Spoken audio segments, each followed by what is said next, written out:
Nous continuons donc notre vidéo précédente. On est arrivé à exprimer la vitesse, la norme de la vitesse au point MI par l'expression MI-1, MI plus 1 sur 2 taux.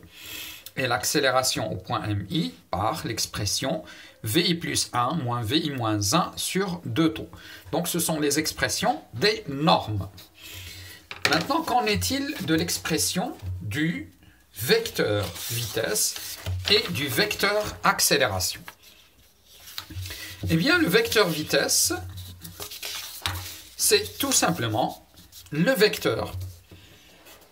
Le vecteur VI, c'est le vecteur MI-1, MI plus 1 sur 2 taux. Il est clair que la direction de V, c'est la direction du vecteur MI plus 1, MI moins 1, MI plus 1. Le sens de VI, c'est le sens de MI moins 1, MI plus 1. Et la norme, elle est égale justement à VI égale MI moins 1, MI plus 1 sur 2 taux, chose que nous avons déjà fait. Alors A, I, vecteur, c'est-à-dire le vecteur accélération au point MI, serait donc le vecteur VI plus 1 moins le vecteur VI moins 1 sur 2 taux. Et ceci est une expression générale du vecteur accélération. Donc, on va essayer d'utiliser ceci pour définir les deux vecteurs ou les représenter, ces deux vecteurs V et A, dans le cas que nous étions en train d'étudier.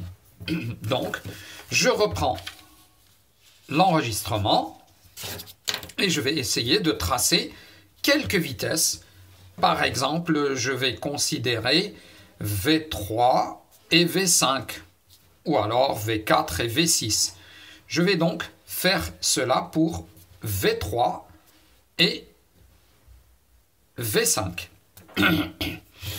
Alors, qu'est-ce que c'est que V3? On avait déjà fait. V3, c'est, selon les valeurs que nous avons calculées tout à l'heure, c'est 7,78. La valeur, c'est donc 7,78 I. Ça, c'est le vecteur V3. Le vecteur V5, en tant que valeur, c'est V5 égale 12,22 mètres secondes moins 1. C'est donc 12,22 I. Si je prends une échelle ici, donc j'ai pris l'échelle des longueurs, on l'a déjà utilisée. Maintenant, je vais prendre une échelle des vitesses, une échelle pour les vitesses. Et après, je prendrai une échelle pour les accélérations. Alors, échelle pour les vitesses, je peux choisir, par exemple, 1 cm représente cette valeur. Et ça va me donner une certaine valeur.